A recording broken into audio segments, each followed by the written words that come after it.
Yo, what is going on, everybody? So, obviously, welcome to the post-game recap between the Eagles and the Cowboys Christmas Eve game. But before we get into it, if you guys are new, make sure you hit the like button, make sure you hit that subscribe button, make sure you ring that notification bell, and check out our promo code for SeatGeek down below. With that being said, let's just get right into it. So, honestly, the Eagles coming off, well, I would say probably one of their toughest loss of the year, I would say. And quite frankly, we just kind of shot ourselves in the foot. And the way that I see that is, number one, we were never going to sweep Dallas because Dallas is going to always finds a way to at least get one over us, or we get one over them. It's just how it goes the last, couple years or so, depending on who you're asking. Number two, Quez Watkins. I mean, this kid's got to hit the fucking weight room. Or number two, at least cut this kid's role because Quez Watkins ain't fucking it. Because you think when people say, oh, he's going to be the X factor, the dude, the last couple weeks or so, I think 3 weeks, 4 weeks, give or take, has not really shown up to do much with this team. The only ones that haven't done really much of an impact was Smitty and A.J. Brown. And Miles Sanders, I'll get to Miles Sanders in just a second, because I actually want to tear him a new one a little bit. But the way that I say it, because, I mean, like I said, we were never going to sweep the Dallas Cowboys. It's just how it has been the last few years or so. Now, the one thing I want to kind of talk about is, I feel like some of these Eagles fans, say, you're going to put the blame on Minshew because of, the couple of interceptions, the fumbles. Let me say this. The picks were not Minshew's fault because there were good throws to Quez Watkins. Quez Watkins, like I said, number two, has gone outbeat for the football twice. Miles Sanders, that dagger was him fumbling at the worst possible time that this kid could do it. And, your 1,000-yard rusher.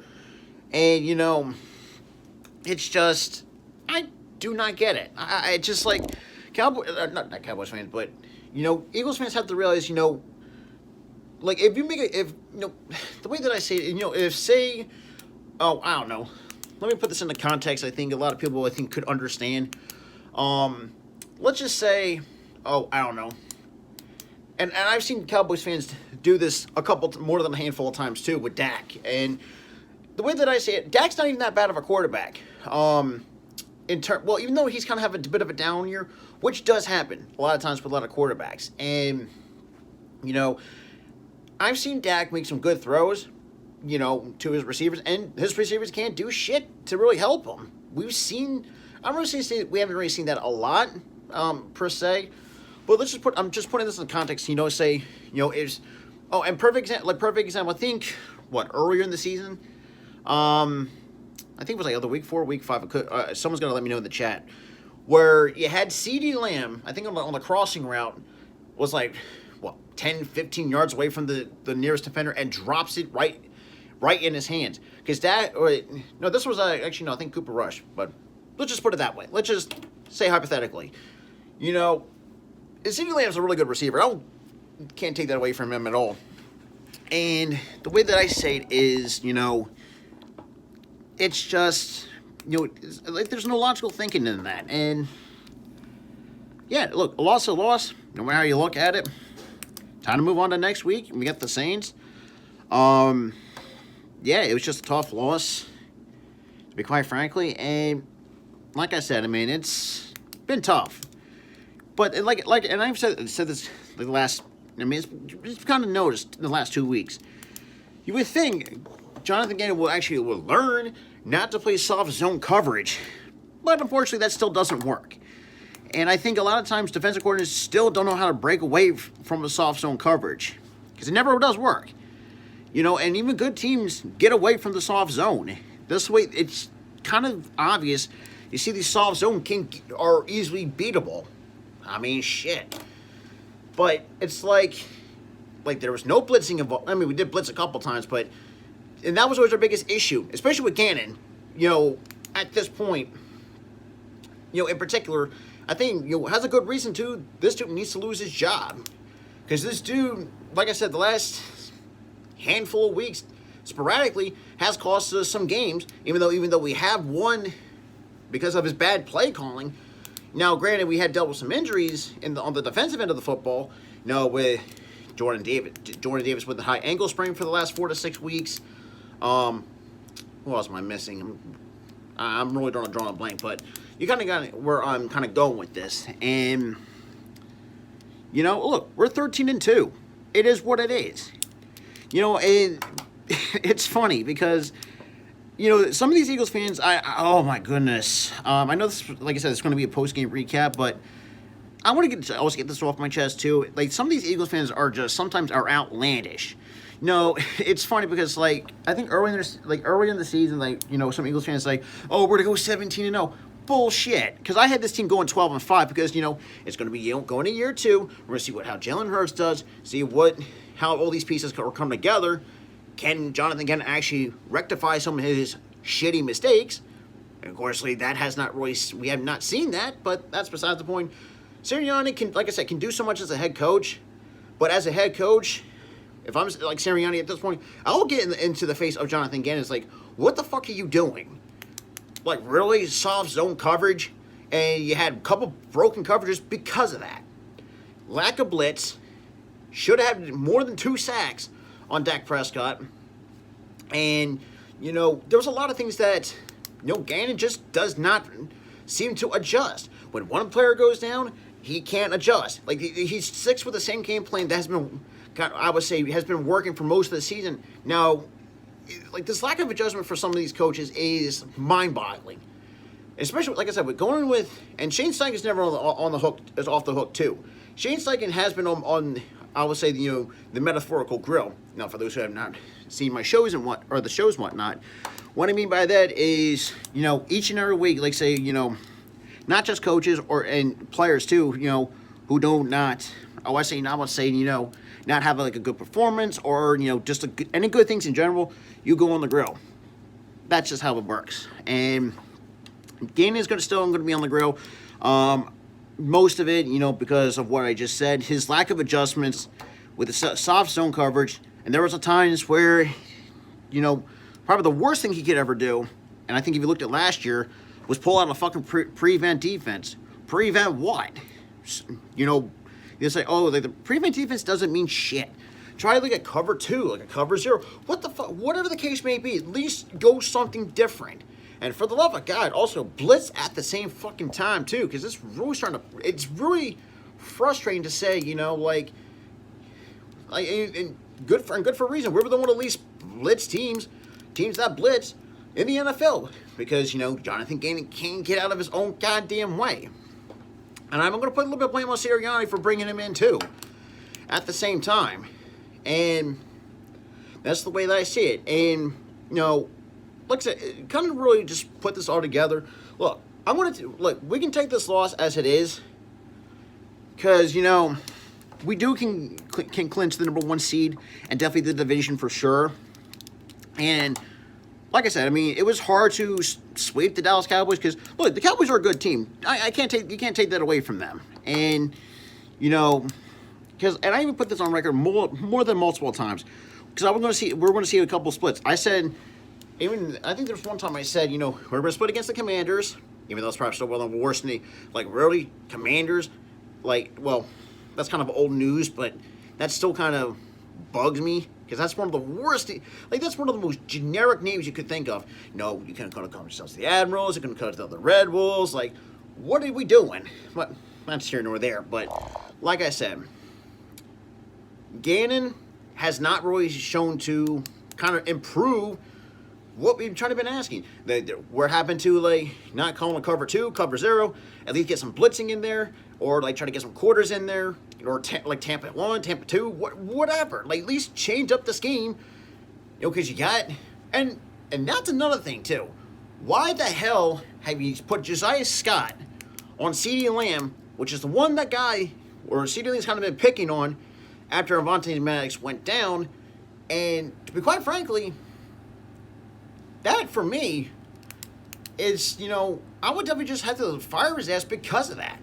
Because we've seen this time and time again where you have, when Avonte Maddox goes down, and you have Josiah Scott, who I think, he does get a short end of the stick at times, But you have to give, where see it where we're just not we're trying to get this kid developed into be, kind of see what Avante Maddox is, and I think a lot of times it's hard, it's a harder thing to do.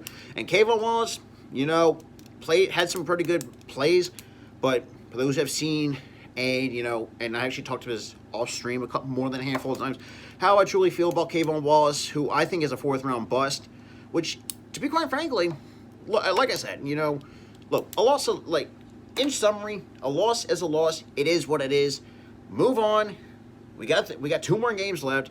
One against the Saints, and then home against the Giants. We have an opportunity to clinch the division and definitely, get that first round bye and that number 1 seed.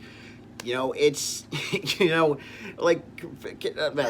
Eagles fans sometimes make me laugh because it's number one, I said this times too before the end of the season started. I had this team going 12-5 because, back to what I was saying when I said I want this team going 12-5. And the reason why I say that because there was going to be times just how's the dynamic between we know the dynamic between Hurts and Devontae Smith a little bit, but now with the introduction of AJ Brown, how's that going to really put into effect? Get the running game going. We get some of these new pieces in here, and it's just one of those things. It's I would just say, it has worked out for majority of the season. This is the reason why we're 13-2 for a good reason. Now, granted, there was some. If we go back to week 1 against the Lions, yeah, that was kind of ridiculous to really almost shit the bed against the Lions. But if you looked at how we played this entire season, yes, have we played some bad teams? Yeah, what good team has not beat bad teams? I think this is why these quote unquote casual football fans have to realize. Not just that, it's just we. The Dallas Cowboys can't control what their schedule is looking like. Or the Giants, or us, the Commanders, the 49ers. Who else? The entire 32 NFL teams. Look at the Niners. Niners got a good defense. Good offense. They have played bad teams. Team like Seattle, for example. Beat them both. So you're expecting not the same narratives oh, yeah, you're playing good team or a bad team. That's the one thing. But the one team I think should be put on a little bit of a microscope, you can make the argument for, is the Minnesota Vikings. Now, the Minnesota Vikings, for me, like I said, this team is nothing special with an average quarterback like Kirk Cousins is having a good year. I'll give him that. Justin Jefferson is still a great wide receiver on the pace to, I would say, break the single season receiving record, which I think is definitely possible. But as a team as a whole, their secondary still stinks. Ed Donatell is absolutely fucking garbage at times. The fact that he still runs that fake Fangio scheme where it has mixture of quarters and all this shit is split. It's this is the reason why. And the fact that some of their wins are just fluky wins, it is what it is. They have these fluky wins where, I would say, especially against the Colts, they really. Let's be real. She never should have came back to the Kansas Colts, but. Knowing the Colts always had that conservative play call in the second half, which always happens a lot of times. But in the end, look, it's been a really good season for all some of these teams. The Eagles, the Cowboys, the Giants. Now, like I said, I know people say, oh, you're going to say, oh, Rob, why are you going to say the Giants had a good season? Look, they're 8-5-1. Yes, I know the tie is kind of really convoluted, but you have to look at what the Giants have done so far this season, especially how banged up have they been, not having Sterling Shepard, which I know that ACL injury that he suffered was, kind of a bummer because I thought he was going to he's still another good receiver that the Giants could have. Blue City, I disagree with that, but, so, this is I want to address that really quick. The comments that look, Mike, so you're saying, I think Michael Parsons needs to look at himself in the mirror. Is it him or is it the system?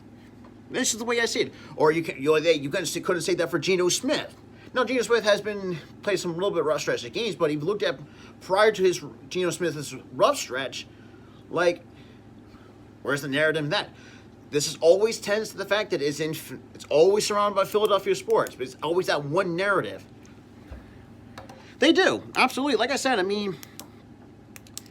You know, the fact that they put up a tough fight against the Vikings, let's keep it real here. Now, granted, like I said, going back to what I said about the Vikings, the Vikings are just fraudulent. That's the way that I see it, because I don't think, and people say, oh, they're a good team. I just don't see it just yet, because like I said, their defense at times has, let's be real, completely shit the bed. It's it is what it is, but like I said, man, this 2022 season has been pretty good. Like, it's been, like, I can't really take nothing away from it, and it's what it is. Like I said, I'll take the L on the chin, move on. We got the Saints. Let's be real, the Saints are not. I'll say this too. I think Isaiah Hodgins has turned out to be one of the best let's be real, one of the most sleeper pickups that the Giants have made. You know, especially with this familiarity with.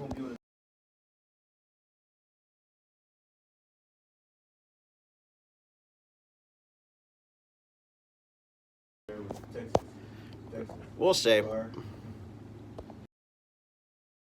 With that being said, I hope to see you guys on the next one.